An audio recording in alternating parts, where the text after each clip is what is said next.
नमस्कार, आप देख रहे हैं पहाड़ टीवी और मैं हूं आपके साथ स्मिता पटवार। चलिए रुक करेंगे उत्तराखंड की तमाम बड़ी खबरों का, लेकिन उससे पहले एक नजर आज की हेडलाइंस पर। कांग्रेस छोड़ आप में शामिल हुए ज्योतिसिंह बिष्ट, मनीष सिसोदिया ने दिलाई पार्टी की सदस्यता। कानपुर विधायक उमेश कुमार की एक और बड़ी पहल, पहाड़ परिवर्तन समिति के तत्वाधान में 3 निर्धन कन्याओं का कराया विवाह। कांग्रेस प्रदेश प्रवक्ता गरिमा मेहरा दसोनी ने चंपावत उपचुनाव में मातृशक्ति पर विश्वास जताने पर हाईकमान का जताया आभार।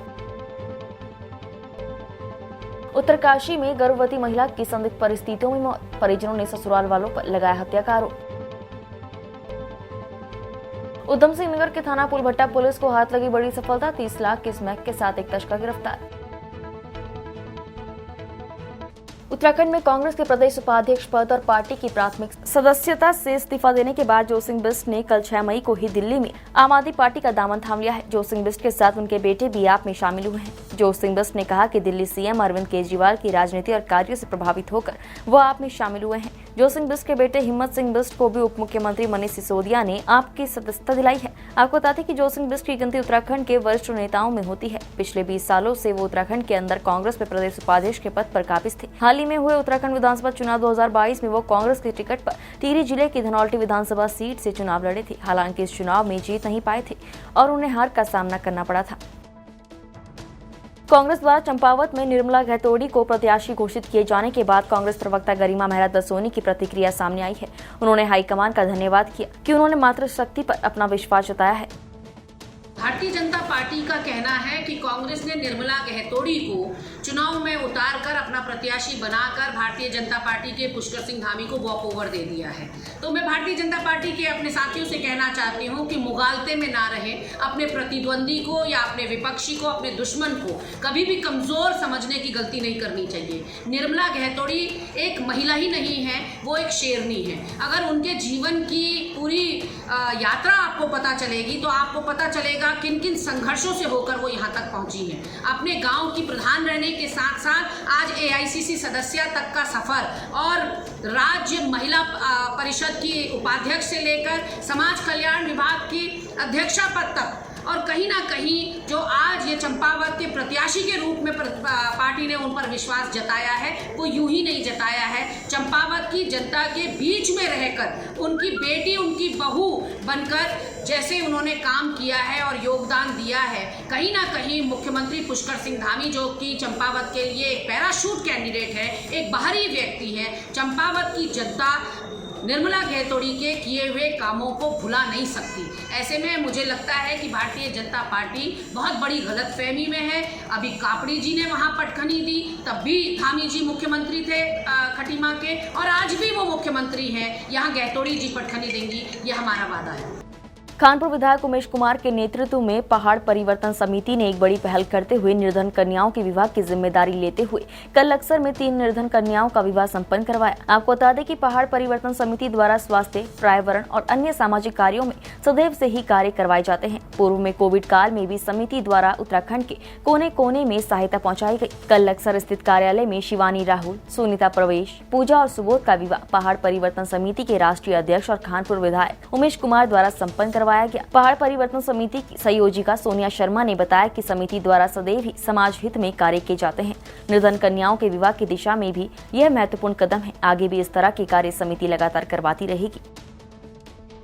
उत्तराखंड की चंपावत सीट पर उपचुनाव के लिए आचार संहिता लागू कर दी गई है। निर्वाचन आयोग की ओर से तारीखों के ऐलान के बाद जहां एक तरफ राजनीतिक दल तैयारियों में जुट गए हैं, वहीं निर्वाचन आयोग भी अपनी तैयारियां मुस्तैदी के साथ कर रहा है। चुनाव के लिए पोलिंग पार्टियों को ट्रेनिंग दी जा रही है, साथ ही सेक्टर मजिस्ट्रेट की नियुक्ति भी कर दी गई है। आपको बता दें कि चंपावत सीट पर होने वाले उपचुनाव में सीएम पुष्कर सिंह धामी चुनाव लड़ रहे हैं, तो कांग्रेस ने निर्मला घैतोड़ी को अपना उम्मीदवार बनाया है। चंपावत सीट पर 31 मई को मतदान होने हैं, जबकि 30 जून को मतगणना होगी। इसके लिए निर्वाचन आयोग ने सभी तैयारियां पूरी कर ली है। साथ ही सुरक्षा के लिहाज से भी पुलिस को निर्देशित कर दिया गया है। मुख्य निर्वाचन अधिकारी सौजन्या ने बताया कि उपचुनाव के लिए 11 मई तक नामांकन किए जाएंगे, 17 मई तक नाम वापसी और 31 मई को मतदान होंगे। मतदान की गणना 3 जून को होगी। इसके मद्देनजर सुरक्षा के पुख्ता इंतजाम कर लिए गए हैं। संवेदनशील और अति संवेदनशील बूथों का चयन कर लिया गया है ताकि शांतिपूर्ण ढंग से चुनाव कराया जा सके। पूर्व शिक्षा मंत्री और वर्तमान में विधायक गदरपुर अरविंद पांडे पिछली सरकार में सबसे कदावर और महत्वपूर्ण कैबिनेट के सदस्य रहे हैं, जहां त्रिवेंद्र सरकार में उनकी ताजपोशी महत्वपूर्ण विभागों की जिम्मेदारी से हुई। उसके बाद तीरथ रावत सरकार में भी अरविंद पांडे अपने पदों पर बने रहे। इसके बाद पुष्कर सिंह धामी ने प्रदेश की सत्ता संभाली। उनके साथ भी पांडे कैबिनेट के अहम सदस्य रहे, लेकिन विधानसभा चुनावों में जहां अरविंद पांडे की हार के चर्चे थे, उसको गलत साबित करते हुए अरविंद पांडे ने गदरपुर सीट से जीत दर्ज भी कर ली, लेकिन उनकी वापसी धामी कैबिनेट में नहीं हो पाई। ऐसे में जहां अरविंद पांडे के रोबाव पर टीस का जख्म लगा तो उनके समर्थक भी हैरान थे, लेकिन पूर्ण बहुमत से बनी धामी सरकार के खिलाफ बोलने की हिम्मत भी पांडे नहीं जुटा पाए। वहीं अब अपने बयानों में भले ही धामी सरकार की कसीदे पढ़ते हों, लेकिन बातों ही बातों में दिल के जख्म उभर जाते हैं। अरविंद पांडे ने सत्ता में रहते हुए जिनका सम्मान तक नहीं किया, अब उन्हीं समर्थकों के घर में जाकर भोजन तक के न्योते पर पांडे पहुंच रहे हैं। क्षेत्र की जनता का मुझे आशीर्वाद मिला है कि उन्होंने मुझे इसे योग्य समझा, मुझे जिताया। और मैं इसके साथ साथ मैं उत्तराखंड विद्यालय शिक्षा के जो शिक्षक भाई बहन हैं, मैं उन समस्त शिक्षक भाई बहनों का मैं साधुवाद करता हूं, क्योंकि मैंने वो हालात देखा है कि जब भी कोई शिक्षा मंत्री चुनाव लड़ता था तो पहले शिक्षक भाई बहन सब जगह फ़ोन करते थे कि यह शिक्षा मंत्री चुनाव नहीं जीतना चाहिए। लेकिन जब मैं चुनाव लड़ रहा था तो यह मेरा सौभाग्य है कि मेरे विद्यालय शिक्षा का शिक्षक भाई बहन ये जो जहाँ भी थे, हमारे विधानसभा में भले नहीं थे, लेकिन वो सब लोग फ़ोन करके मेरे इलाके में बोलते थे कि अरविंद पांडे चुनाव जीतना चाहिए। ये मेरा सौभाग्य है, यही मेरी जीत है। रही बात मैं मंत्री नहीं बना तो निश्चित मैं मानता हूँ कि इसके पीछे हो सकता है कि मुझसे भी कोई कमी हुई हो, तो उस कमियों के नाते मैं नहीं बन पाया।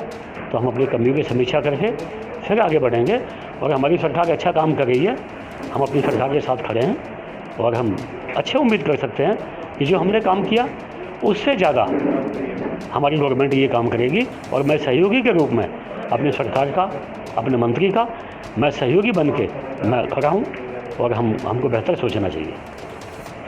हरिद्वार के बुग्गावाला में पूर्व कैबिनेट मंत्री असलम खान के फार्म का गेट बीती 5 मई की देर रात बुलडोजर और जेसीबी से तोड़ा गया। मंत्री पुत्र ने गांव के ही कुछ लोगों पर गेट तोड़ने का आरोप लगाया है। साथ ही बुग्गावाला पुलिस पर भी सहयोग न करने का आरोप लगाया है। जनपद उधम सिंह नगर के थाना पुलभट्टा पुलिस को बड़ी सफलता हाथ लगी है। पुलभट्टा थाना पुलिस ने 30 लाख की 200 ग्राम स्मैक के साथ एक युवक को गिरफ्तार किया है। बताया जा रहा है कि आरोपी युवक उत्तर प्रदेश से स्मैक लाकर उधम सिंह नगर जनपद में सप्लाई करने का काम किया करता था। पुलिस ने चेकिंग के दौरान आरोपी युवक को गिरफ्तार किया है, साथ ही उसके कब्जे से 200 ग्राम स्मैक बरामद की है। बताया जा रहा है कि पुलभट्टा थाना पुलिस द्वारा उत्तर प्रदेश उत्तराखंड बॉर्डर पर चेकिंग की जा रही थी। इसी दौरान पुलिस ने एक बाइक पर सवार होकर आ रहे युवक को हिरासत में ले लिया और बाइक को भी अपने कब्जे में ले लिया। बताया जा रहा है कि आरोपी उत्तर प्रदेश के बरेली जनपद से स्मैक लाकर उधम सिंह नगर जिले में सप्लाई करने का काम किया करता था। वहीं इससे पहले भी इस मामले में वो जेल जा चुका है और उसके खिलाफ उत्तर प्रदेश में तस्करी के मुकदमे दर्ज हैं। उधम सिंह नगर जिले के एएसपी मनोज कुमार कलियाल ने मामले का खुलासा पुलभट्टा थाने में करते हुए बताया कि पकड़ी गई स्मैक की कीमत अंतर्राष्ट्रीय बाजार में 30 लाख रुपए बताई जा रही है।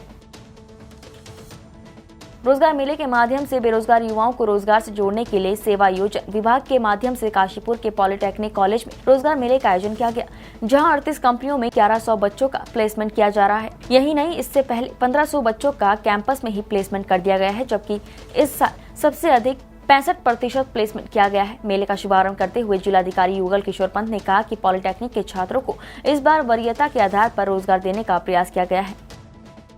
बात कोविड के वजह से मतलब बिल्कुल बहुत सारे बच्चे पास आउट हुए, बट उनको जॉब नहीं मिल पाई और बहुत सारे बच्चे मतलब 2 साल से हैं और अभी भी पास आउट। तो ये मतलब ये रोज़गार मेले से ये है कि एक अच्छा ऑफ़र है हमारे लिए, या मतलब जो भी 2 साल पहले जो पास आउट हुए हैं, जिन बच्चों को नहीं मिली है जॉब और घर पे बैठे हुए हैं, तो उनके लिए एक अच्छा ऑफ़र है कि मतलब वो अपने मतलब प्लेसमेंट करें और अच्छा एक जॉब का अच्छा ऑफ़र है यहाँ पर। इसमें मतलब बहुत सारे बच्चों को जॉब्स मिल सकती हैं और मतलब बहुत अच्छा ऑफ़र है कि जिससे कि बहुत सारे बच्चे घर पे बैठे हुए हैं।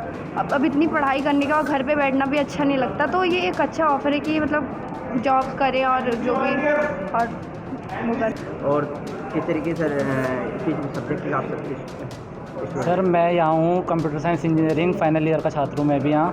सर मतलब मेरा भी जब यहाँ स्टार्ट हुआ था, हमारा भी सेमेस्टर तो ऐसे लॉकडाउन में निकले हैं। अब हमारे जो सीनियर हैं वो लोग पास आउट हो गए, अब कुछ हैं कि बीटेक के लिए आगे जा रहे हैं, लेकिन कई लोग हैं कि फाइनेंशियल प्रॉब्लम के कारण नहीं जा पा रहे हैं आगे पढ़ाई के लिए। अब उनको तो है कि रोज़गार मिले 2 साल से कंपनियाँ नहीं आ रही हैं, अब इस बार आ रही हैं और बहुत सारी कंपनियाँ हैं, तो बहुत अच्छी अपॉर्चुनिटी है उनके लिए भी, ताकि अब एक स्टार्ट तो कहीं ना कहीं से करना ही है। उनको एक ऑफ़र है अच्छा। ये जो रोज़गार मेला मंडलीय आयोजन किया जा रहा है, इसमें करीबन 30 से अधिक इंस्टीट्यूट्स के 1100 बच्चे पार्टिसिपेट कर रहे हैं। करीबन 38 कंपनियां प्लेसमेंट के लिए आई हैं और अभी तक पॉलिटेक्निक के भी जो भी छात्र जो फाइनल ईयर में हैं उनका 45% प्लेसमेंट हो चुका है। और इस मेले को अगर हम मिलाएं और हम मार्केट ट्रेंड देखें तो इस बार प्लेसमेंट करीबन 60% प्लस क्रॉस करने की संभावना है। स्वास्थ्य विभाग में सेवा विस्तार की मांग को लेकर बागेश्वर जिले के संविदा उपनल कर्मचारियों का जिला कार्यालय में 36वें दिन भी धरना प्रदर्शन जारी रहा। प्रदर्शन कर रहे कर्मचारियों का कहना है कि बागेश्वर के 114 CSC कर्मचारियों का 31 मार्च 2022 तक करार था। बीते 26 मार्च से वो सभी सेवा विस्तार की मांग को लेकर प्रदर्शन कर रहे हैं। प्रदेश सरकार के दरबार में भी बागेश्वर के उपनल कर्मचारी फरियाद लगा चुके हैं। केवल आश्वासन के आधार पर उन्हें बरगलाने का प्रयास किया जा रहा है। उन्होंने चेतावनी देते हुए कहा कि आगामी 10 मई के बाद आंदोलन को उग्र रूप दिया जाएगा। सर, हम सभी उपनल कोविड कर्मचारी हैं, 114 जो बागेश्वर डिस्ट्रिक्ट में कार्यरत हैं, अलग अलग स्वास्थ्य विभाग में CSC PSC में। हमारा जो बॉन्ड था वो 31 मार्च 2022 तक था। तो हम लोग 26 मार्च 2022 से हम लोग कार्य बहिष्कार किया हम लोगों ने। उसके बाद हमारी सरकार से मांग थी कि हम लोगों का सेवा विस्तार किया जाए या पद के सापेक्ष हमारा समायोजन किया जाए विभागों में। तो लेकिन गवर्नमेंट ने हमारी बात नहीं मानी, तो उसके लिए हम अनिश्चितकालीन धरने पर चले गए। आज हमें 36 दिन हो गए धरने पर और हम देहरादून भी गए, सचिवालय कुछ भी किया हमने, मुख्यमंत्री आवास का घेराव भी किया हमने, और लेकिन हमें केवल पूरा आश्वासन मिला। हमें आश्वासन यही दिया गया कि हम आप लोगों का पद के सापेक्ष समायोजन करेंगे, लेकिन रिटर्न में हमें अभी तक कुछ भी नहीं मिला है और हम लोग अभी तक बैठे ही हैं यहाँ। आगे हमारी यही तैयारी है। फिलहाल तो हम आने वाली 10 तारीख तक इंतजार कर रहे हैं क्या होता है। उसके बाद या तो हम अनिश्चितकालीन भूख हड़ताल करेंगे या फिर आत्मदाह करने की कोशिश करेंगे, अगर हमारी मांग पूरी नहीं करी गई तो। उत्तरकाशी जनपद के चिन्याली सौट प्रखंड के नेरी गांव में एक विवाहिता की संदिग्ध परिस्थितियों में मौत हो गई। विवाहिता 6 महीने की गर्भवती थी। मायके पक्ष ने दहेज हत्या के आरोप में शिकायत दर्ज कराई है। पुलिस ने मामले की जांच की बात कही है। जांच के बाद अग्रिम कार्यवाही की जाएगी। बृहस्पतिवार को विकासखंड चिन्याली सौट के नेरी गाँव निवासी कुसुम लता घर में संदिग्ध अवस्था में मृत मिली। कुसुम का शव घर के एक कमरे में रखा गया था। कुसुम के ससुराल पक्ष वालों ने बताया कि कुसुम ने आत्महत्या की है। तहसीलदार प्रताप चौहान ने बताया कि शव जिस कमरे में रखा गया था वो कुसुम का कमरा नहीं था। ससुराल पक्ष ने आत्महत्या के कारणों के बारे में भी स्पष्ट जानकारी नहीं दी है। तहसीलदार ने बताया कि मां के पक्ष से मिली जानकारी के अनुसार कुसुम ने इंटरमीडिएट परीक्षा प्रथम श्रेणी में उत्तीर्ण की थी, साथ ही फार्मेसी का डिप्लोमा भी किया था। कुसुम की शादी को 1 वर्ष भी पूरा नहीं हुआ था। तहसीलदार प्रताप चौहान ने बताया कि कुसुम 6 महीने की गर्भवती भी थी। वहीं मां के पक्ष ने कुसुम की दहेज हत्या किए जाने की आशंका जताई है। मृतका के भाई ने पति, ससुर, सास और देवर के खिलाफ बहन और उसके गर्भ में पल रहे बच्चे की हत्या के आरोप में धरासू थाने में शिकायत दर्ज कराई है। धरासू एसओ दिनेश कुमार ने जानकारी देते हुए बताया कि मायके पक्ष की ओर से शिकायत मिली है। मामला संदिग्ध है। पोस्टमार्टम रिपोर्ट आने के बाद ही मौत के कारणों की स्पष्ट जानकारी मिल पाएगी। उत्तराखंड की तमाम बड़ी खबरों में फिलहाल इतना ही। बाकी खबरों के लिए देखते रहिए पहाड़ टीवी। नमस्कार।